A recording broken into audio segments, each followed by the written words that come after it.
Hi friends, నమస్తే. Please subscribe చేసి support చేయండి ఫ్రెండ్స్. ఇక కళాభినేత్రి వాణిశ్రీ గారు అప్పుడు ఎలా ఉన్నారు, ఇప్పుడు ఎలా ఉన్నారో చూడండి ఫ్రెండ్స్. హీరోలతో సమానంగా స్టెప్స్ వేసిన వాణిశ్రీ గారిని ఇలా చూడటం ఆమె అభిమానులకు తీరని వ్యధ. వాణిశ్రీ గారు నెల్లూరు జిల్లాకు చెందినవారు. ఆమె మొదట్లోనే హీరోయిన్గా చేయలేదు. చెలికత్తె, కమెడియన్ భార్య వంటి సైడ్ క్యారెక్టర్స్ చేసుకుంటూ ఎంతో కష్టపడి స్టార్ హీరోయిన్గా ఒక స్థాయికి ఎదిగారు. ఈ విషయంలో ఆమె జీవితం అందరికీ ఆదర్శం. ఇక టాప్‌లో ఉన్నప్పుడు ఆమె హీరోలతో సమానంగా రెమ్యునరేషన్ తీసుకునేవారంటే అతిశయోక్తి కాదు. 1960, 1970 దశకాల్లో ఆమె సినీ రంగాన్ని ఉర్రూతలూగించింది. నల్లగా ఉన్న ఈమె హీరోయిన్‌గా ఏంటి అన్న వాళ్ళకి ఆమె తన పెర్ఫార్మన్స్‌తో ఆమె దిమ్మ తిరిగేలా షాక్ ఇచ్చింది. అలా అన్నవాళ్లే తర్వాత కాలంలో ఆమె డేట్స్ కోసం ఆమె ఇంటి చుట్టూ రౌండ్స్ కొట్టాల్సి వచ్చింది. షూటింగ్ ఉన్న రోజుల్లో ఆమె తెల్లవారుజామున 3 గంటలకు నిద్రలేచి మేకప్ వేసుకునేవారు. తన మేకప్ కోసం కనీసం 3 గంటలు పట్టేది. అయినా గానీ తాను ఎప్పుడూ బాధపడలేదు. తాను ఎంత చామంచాయిగా ఉన్నా కూడా అది ప్రేక్షకులను కనిపెట్టలేని విధంగా వాడిని అల్లరించేలా నీట్‌గా రెడీ అయ్యేవారు. ఆమె నటనకు తార్కాణాలుగా 'కృష్ణవేణి', 'జీవనజ్యోతి', 'గోరంత దీపం' వంటి సినిమాలు ఉదాహరణగా ఉన్నాయి. ఇక 'గోరంత దీపం' సినిమా అయితే ఆమె స్టార్ హీరోయిన్‌గా టాప్‌లో ఉన్న కాలంలో మేకప్ లేకుండా మరీ నటించారు. ఇది చూసిన వేరే సినిమా నిర్మాతలు ఎంత బతిమిలాడినా అలా చేస్తే ఇక మీకు హీరోయిన్‌గా ఛాన్సులు రావని వారి ఫ్రెండ్స్ కూడా చెప్పినా ఆమె వినకుండా తను నమ్మిన బాటలో నడిచి సినిమాను హిట్ చేశారు. ఆశ్చర్యకరంగా ఆ సినిమా వల్ల ఆమె కెరియర్ ఎక్కడా దెబ్బ పడిపోలేదు.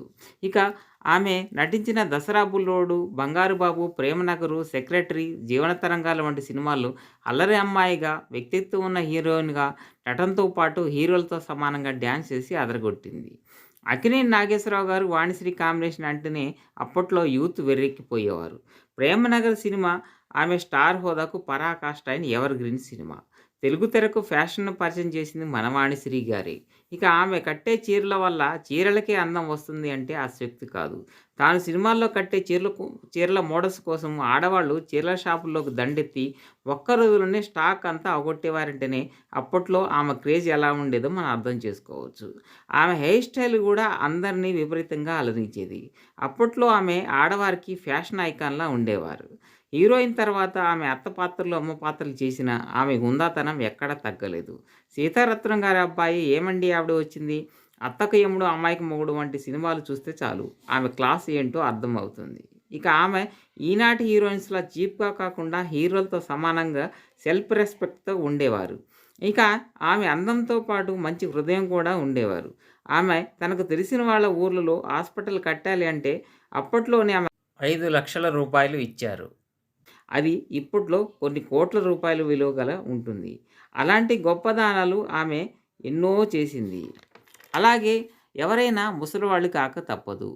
అలాంటి వాణిశ్రీ గారిని తాజాగా ఇలా చూడటం మనం అంతా షాక్ తిన్నారు.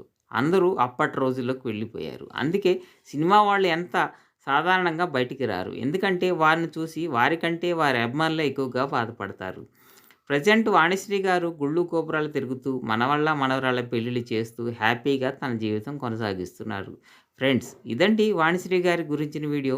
ఇందులో మీకేం నచ్చిందో కామెంట్ చేయండి. అలాగే మీకు ఇష్టమైన హీరో ఎవరో చెప్పండి. అలాగే వెళుతూ వెళుతూ మా వీడియోకి ఒక లైక్ చేయండి. మరిన్ని మంచి వీడియోస్ కోసం మా ఛానల్ను సబ్స్క్రైబ్ చేసి మమ్మల్ని సపోర్ట్ చేయండి.